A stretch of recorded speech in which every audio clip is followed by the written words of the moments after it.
good evening, and welcome to my Midnight Spook Show here on the Horror Metal channel. I'm Hellhound, and I'm going to do a couple videos today. The first being this one, which is going to be the Ultimate Dracula tag, created by Sean Erschen. Now, Sean Erschen made this video in, I think, August of 2019. And I was actually still in the hospital around that time after the accident I was in that nearly killed me. So I missed that video. So I just discovered it recently, and he said that feel free to make a I messaged him and said I'd like to make a response to this, and he said go ahead and make a response. So that's what I'm doing. Some great questions. Sean Erschen also did a Hammer Dracula tag a while back. As well, so check that out.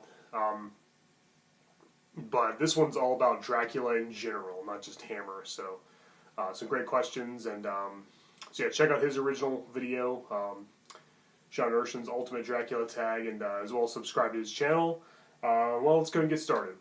Alright, so question 1: what is your favorite Dracula movie of all time?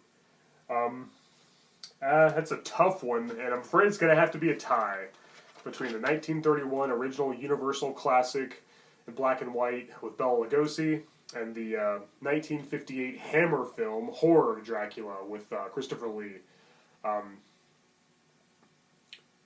Both of these are amazing in different ways. I love both of them. My life would be incomplete without both of them. They're both based on of course, on the Bram Stoker novel, and they both do different things with it. Neither one of them follow the novel very closely, for the most part, but they're both damn good. I highly recommend them, and again, I couldn't decide on just one, so I just picked both of them. It's a tie. I just love them both.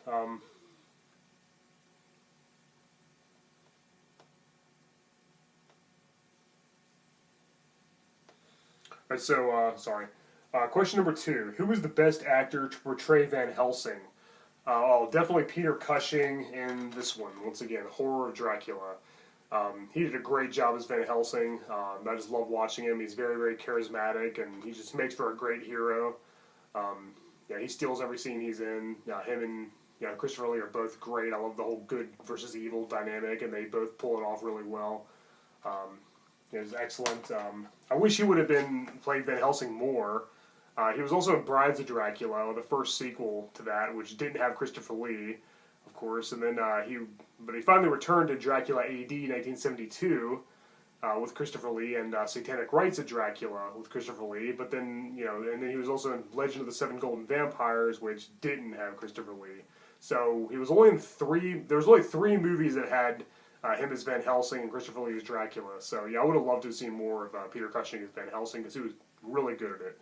Maybe he was too busy playing Victor Frankenstein in the Hammer Frankenstein movies, which he was also really good at, of course. But it'd been nice if he could have played both characters in just about all the movies in each series. I also really like Edward Van Sloan, of course, in the original 1931 classic. Laurence Olivier is really good, and of course Anthony Hopkins. A lot of great Van Helsing actors. There's a lot of other ones as well, but Peter Cushing's always been my favorite. Alright, anyway, moving on. Who was the best actor to play Dracula? Again, that's going to have to be a tie. There's a lot of good ones, but it's got to be another tie between, of course, Bela Lugosi and Christopher Lee. I really can't decide between the two. They're both great in different ways. I kind of want to give the edge to Christopher Lee because he played Dracula a lot more. We got to see a lot of different variations of that character. We saw him play him as charismatic and charming and kind of suave and debonair. Then it's just an evil, fanged, blood-sucking demon, who shows no mercy for his victims. So we're going to see a lot of different dimensions of his character. But Bela Lugosi kind of originated the cinematic version of the character, and a lot of the tropes associated with Dracula today were pretty much created by Lugosi. So Bela Lugosi really kind of started it all. When people think of Dracula, they think of Lugosi's version, and Christopher Lee might have possibly been influenced by Lugosi as well. He might have took some inspiration by Lugosi's performance, despite making it his own. Putting his own spin on it and really making the character his own. Like I said. So yeah, both great in different ways. I can't decide between the two. It's gonna have to be a tie. Lugosi and Lee, both great. I also really like Frank Langella and Gary Oldman. They're great. And I think a really underrated Dracula would be Duncan Reger. I think that's his name. The guy who played Dracula in Monster Squad. He was really good as well. So yeah, you won't see him talked about too much. He did a great job in that movie. But yeah, I'll go with Lugosi and Lee for my favorite Dracula. It's a tie. Alright, so next question is, what is your favorite weapon used against Dracula? I'll go with the really obvious and most common, the wooden stake. Yeah, if I spent more time with it, I could probably come up with something more creative, but I don't know. Just to get things moving, let's just go and go with the wooden stake. Very obvious choice. Not very interesting, I guess, but I don't know. I think it gets the job done. It's so iconic, it's classic. So let's just go with the wooden stake. Question number 5. What is the worst Dracula film of all time? Oh man. Alright, well, I'm sure there's a lot of really bad ones. Of course, there's the Dracula 2000 sequels. I didn't think those were very good. It's been a while since I've seen them, though, so I don't really... so to be fair, I don't remember much about them. I remember not being very impressed by them, though. I thought that could have been better, even though maybe they had their moments. There's also a movie called Dracula 3000, which I think goes into space in the future. I never saw it, but that sounds really stupid if that's the case. But again, I never saw it, so I can't comment on it. I can't do it justice. I don't want to say a movie's bad if I haven't actually seen it. So yeah, I'm sure there's a lot of terrible ones, but off the top of my head, the first one that comes to mind, all I can think of is Dario Argento's Dracula 3D. That was pretty bad. Again, there's probably a worse one out there, but that that movie really sucked. It's really a shame because Dario Argento of course, is an amazing director. So yeah, I don't know what went wrong there, but I thought the cast was mostly decent, but I don't know. Maybe I need to give it a rewatch, but I remember being pretty disappointed with it. But again, there's probably a worse one out there somewhere. There's so many, so I'm sure there's a much worse one that I haven't seen and probably don't want to see. So, but okay, let's move on. Question number 6: what is your favorite scene in a Dracula film? I'll go with a pretty obvious choice, and that's the first time. Is in Horror of Dracula. The first time, this one.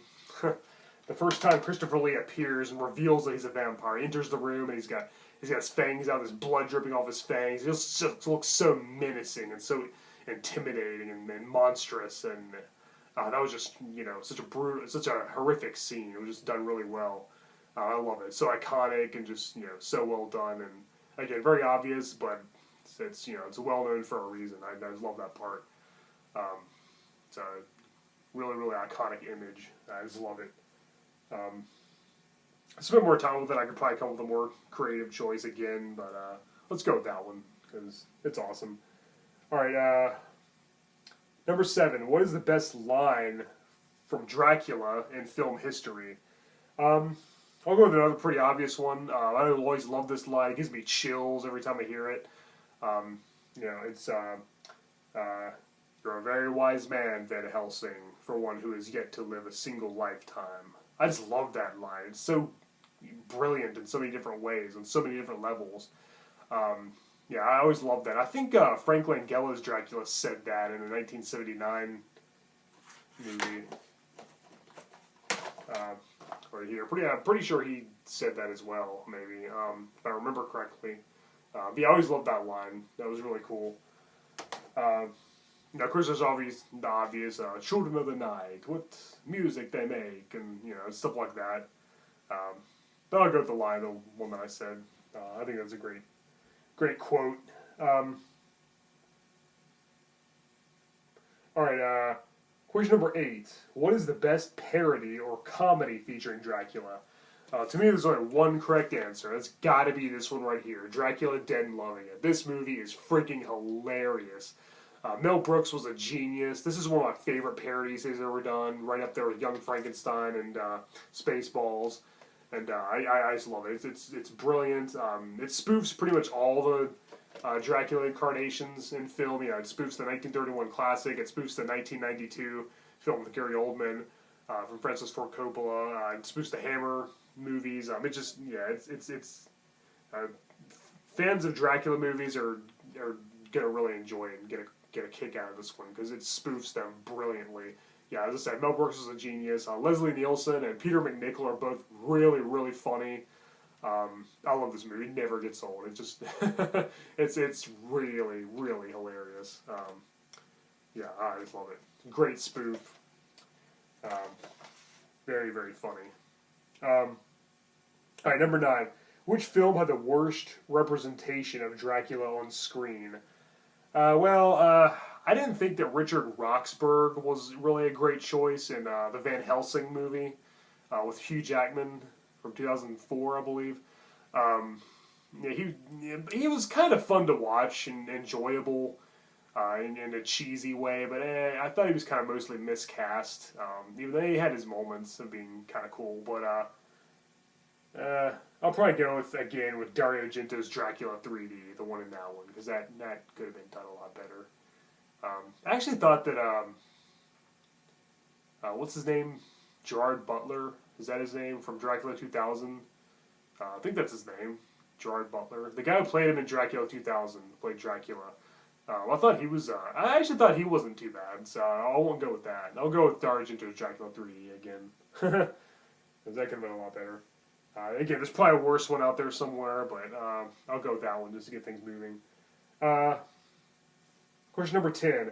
Which film had the best death of Dracula? Oh, it's got to be Dracula Has Risen from the Grave, when he falls down on the cross and he gets impaled on the cross and he slowly dissolves and disintegrates and turns to dust. That was really cool. And my gosh, this movie's rated G.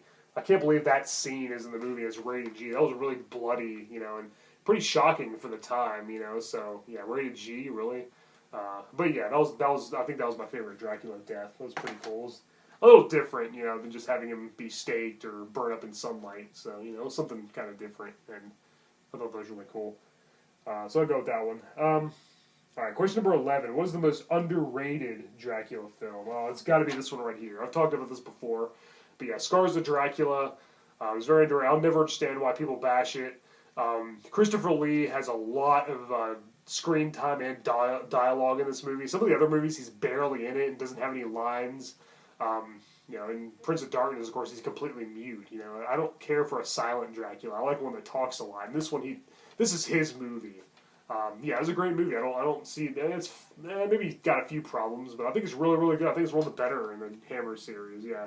I don't understand why people don't like this one. I think it's very underrated, so that's definitely my choice for that. Scars of Dracula. Great movie. Very overlooked. It definitely doesn't get the praise that it deserves. I've talked about that a lot before, so let's move on. And the final question number 12. Thoughts on Francis Ford Coppola's Bram Stoker's Dracula from 1992. Is it a solid, faithful adaptation or overblown Hollywood nonsense?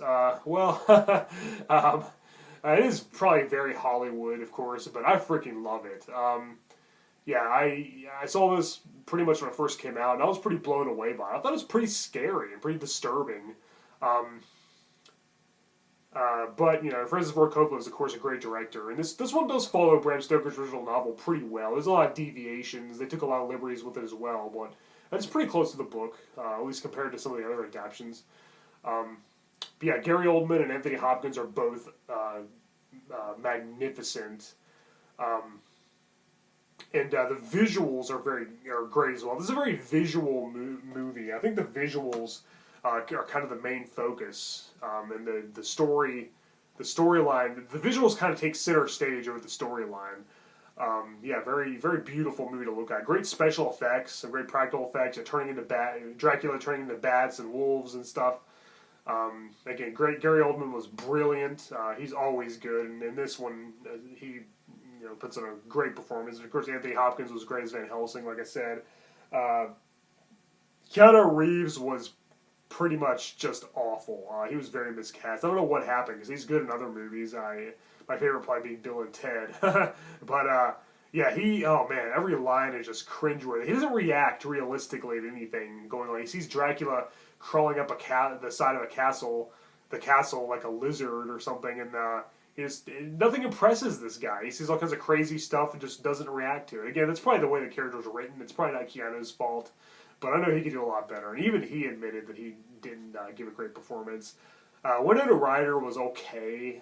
She wasn't bad, but compared to the likes of Gary Oldman and Anthony Hopkins, once again, just can't compare. But yeah, she wasn't bad. She was okay, and the rest of the cast was mostly done pretty well. Dealt pretty good. But yeah, I think that I can see where somebody would think it's just kind of style over substance or whatever. But I think there's enough substance in there for sure. I don't really care for the whole romance thing, the whole love story thing, which they kind of became more prominent in this one. Kind of took center stage. There's always a little bit of that in other Dracula adaptations and stuff, and even the novel. But this one, it's way more prominent. There's also an opening, the prologue that shows the kind of the origin of the character. It was a little bizarre. It was a little different, to say the least. Didn't really make much sense either. So that was a creation, for this movie. But again, yeah, most of the acting's great, great performances, except for Keanu Reeves, and it's visually stunning, and you could tell they had a lot of passion for the novel, and they're pretty respectful of it for the most part. So yeah, I really like it. I haven't reviewed it yet on my channel, so I figured I'd talk about it at length right here, because I don't know if I'll review it anytime soon, so I figured I'd kind of give it some review in this video. But anyway, yeah, I love it. Okay, I probably spent too much time on that. Alright guys, well that's it for the Ultimate Dracula tag, created by Sean Erschen. Once again, check out his videos, subscribe to his channel.